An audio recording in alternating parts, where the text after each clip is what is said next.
Sacred Heart is proud to sponsor Pensacola Histories in recognition of the Daughters of Charity who brought their mission of care to Pensacola over 90 years ago.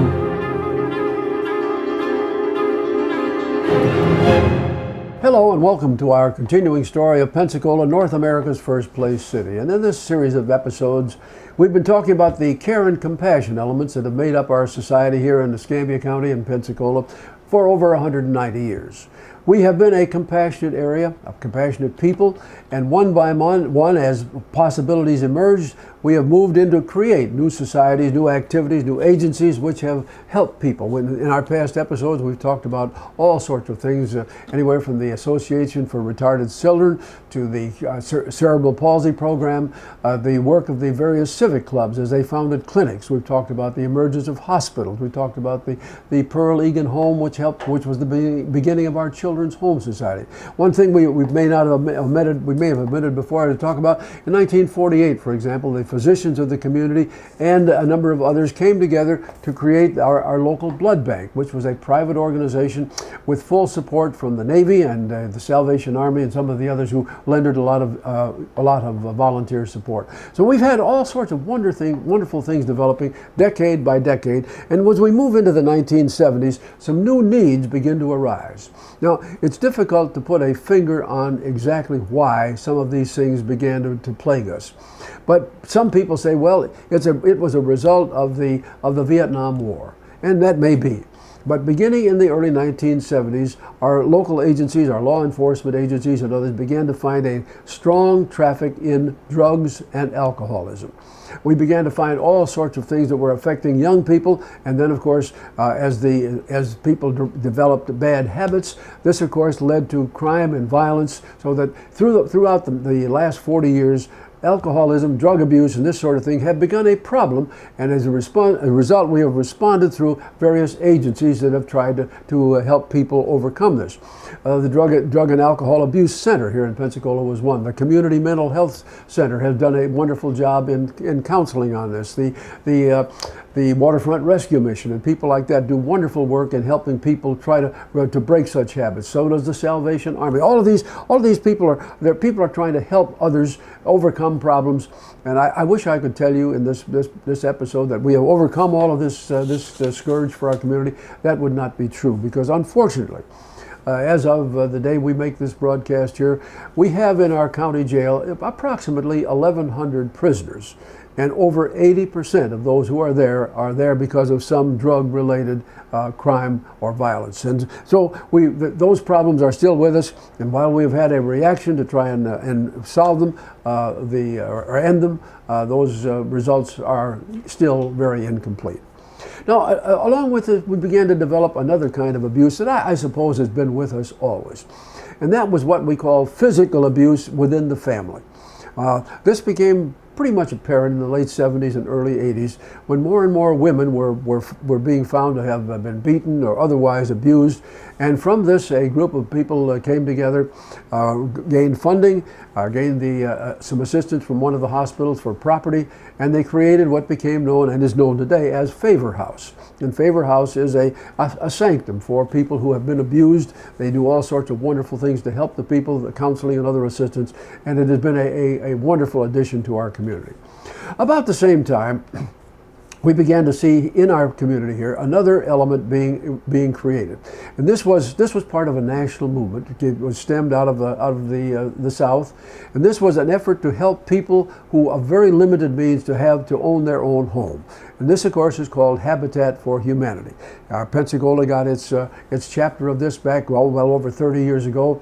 Mrs. Salter, Betty Salter, has been the head of this for many years, and we in this area, this county, can be very proud of the fact that we have had one of the largest percentages of homes built per community at any place in the United States. And they are beautiful little houses, and they are meeting a great need. And of course, they are continually supported by individual gifts and also supported through the United Way. About the same time, we began to see in our community a need for another type of service. Now, as we grow older, as people become more susceptible to the diseases of aging and who obviously have come upon a time when they are in terminal illness, the question of where do we give care to such people? They could not be kept in hospitals. Nursing homes were not appropriate. And so it was from this that we began the local chapter of what is now called Covenant Hospice. And Covenant Hospice is a huge organization. People don't realize how many people they assist. My last figure that I had on this was almost 800 people on an average day are being helped in the area covered by this organization. Once again, assisted by the United Way and of course, by many private contributions. About the same time, of course, we began to have other agencies spring out of the ground, just as they had for diabetes and cancer and heart and so forth. And these were to meet special needs. One of these was speech and hearing, because more and more people began to have troubles of that kind. Some of them were birth-related, some were not, but we have developed across the community a lot of very fine professional people who do hearing testing, give assistance to people who need this, and of course the sight programs. We recognize that all across our community there are more and more opportunities for sight care, for everything from just simple replacement or examinations and glasses to such things as cataract removal and things of that kind, where people in our professional service do a wonderful, wonderful job. In this community, we've also begun to work in large measure toward overcoming a problem that should not be here at all, but that is literacy or illiteracy. We have a surprising number of people within Escambia County who cannot read at all or who read poorly. And of course, if you cannot read, you are very limited in what you can do as a profession. You're very limited in what you can do on the workplace. And as a result of this, many clubs, organizations, and others are assisting the school system in trying to put together programs to help such people, and also to encourage young people when they are very young, if they have any problems in learning, to get them the assistance they need in the lower grades. Another organization that came into being a little over 25 years ago, which is associated largely with the Sacred Heart Children's Hospital, and that is called Ronald McDonald House. Now, Ronald McDonald House is a home away from home for the parents of children who are hospitalized at Children's Hospital. One would say, well, you don't need very much to do that. There can't be that many of them. Well, in 2010, the work was just being completed on a new version of Ronald McDonald House. Cost about $5 million to put it together, but it has space for over 60 families who are here simultaneously witnessing the care of their children. It's a wonderful haven for them because they are given the opportunity to be right close to their children and given the kind of help that they need when they need it most. And of course, this once again is something that has been associated first of all with personal giving, and of course has helped a lot through the McDonald chain of restaurants. Another organization that has been part of our community all along, and it still deserves every bit of credit that it can have in the care and compassion area. It has been a part of United Way, United Fund on and off here, and it is of course scouting. Boy and Girl Scouting is going through well. In 2010, Boy Scouting was celebrating its centennial. And there are literally thousands and thousands of boys and girls throughout our area here who are so pleased that they had much early training from their very young years on up through their teens in all sorts of wonderful wood care, wood lore facilities and subjects. As we move into what we're now calling the green era, where we're much more concerned about environment, scouting is one area where young people get a wonderful backing, an understanding what this is all about from the very young years, and so scouting continues to hold a warm place in the hearts of many people. Another organization that is relatively new that people know little about is a special clinic that was organized just a few years ago, associated with the St. Joseph's Catholic Church on West Government Street. It is a free clinic. And it's a unique clinic because it's open 5 days a week, and it has a whole core of volunteer, mostly retired physicians, nurses, and dentists. And these people provide their service on site and do all manner of things to help people who are without financial means but who are badly in need of help. And the dentists themselves, for example, come in there, they do evaluations, and they have the equipment there to do all sorts of minimum to minor procedures. They won't do, I don't think they'll give you a whole set of false teeth, but they'll come pretty close to that. And all of the other things that you can imagine these people in that clinic do, they are deserving of a great deal of credit. Now, there are other things. What else do we do to help people? Well, At the beginning of each school year, an organization led by Sue Strawn at Channel 3 and Sandy Stanting, the automobile dealer, put together what is known as Cram the Van. Now, this is caring, I think, at its utmost, because they recognize there are many children in this community, in this school district, whose parents at one time or another just cannot afford the necessary school supplies that the children need to begin a new term. And Cram the Van is an effort to gather community support, to provide such elements, and year after year they succeed in doing just exactly that. Ms. Strawn is available in does a similar job right at Christmas time. More than 30 years ago, she began what is known as Communities Caring at Christmas. And it's a gathering together of funds to provide the elements of Christmas joy for the children of families of very small means. Now we say, well, that can't be very much. How many can you handle? Well, it is in an average year. And I guess any year, we can't say what is an average year, but nonetheless, it is not unusual for Communities Caring at Christmas to give assistance to as many as 10,000 children.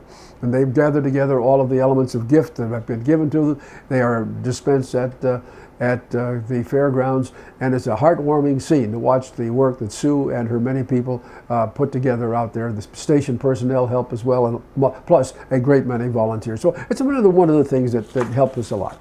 Now, as we move forward toward the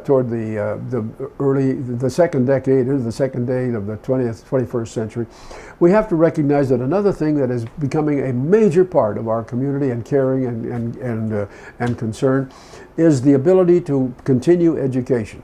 And so from one place or another, the ability to fund scholarships is becoming more and more important. This is a part of the work, of course, of the University of West Florida, of Pensacola State College, all of the things that the people that work with them and the various foundations that support them. These are organizations that gather money and dispense funding for scholarship for those who need them. And we think of that being a small number perhaps, but literally the numbers now are in the hundreds every year. And of course, that is a wonderful thing for Pensacola. Well, what other things should we mention as far as care and compassion? Well, those who live in this area will never forget how people came together to help one another following Hurricane Ivan.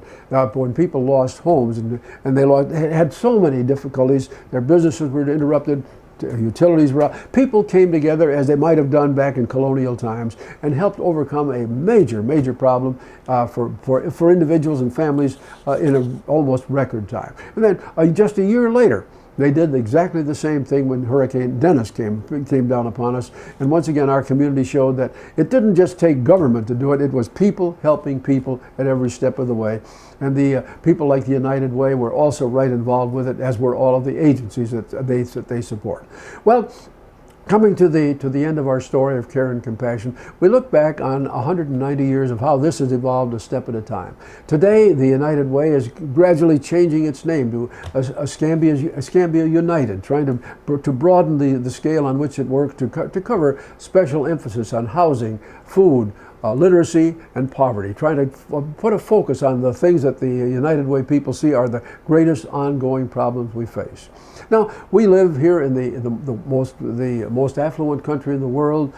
We certainly are. We do not claim to be a terribly affluent county, but nonetheless, we certainly are not in what we would call a similar poverty belt to the Middle East. And yet, we always have an ongoing need of this or that or the other thing, and every year there seems to be a new one that we have to step forward and support. And my prediction is, yes, that's going to continue. We're going to find more things that people want to help with, are going to have more needs for which we need money, and unfortunately every agency we talk about, every area of concern does involve financial support. So as you watch our show, our little story here, I hope that you will remember that, and as it is possible for you, remember that your help is important for care and compassion here.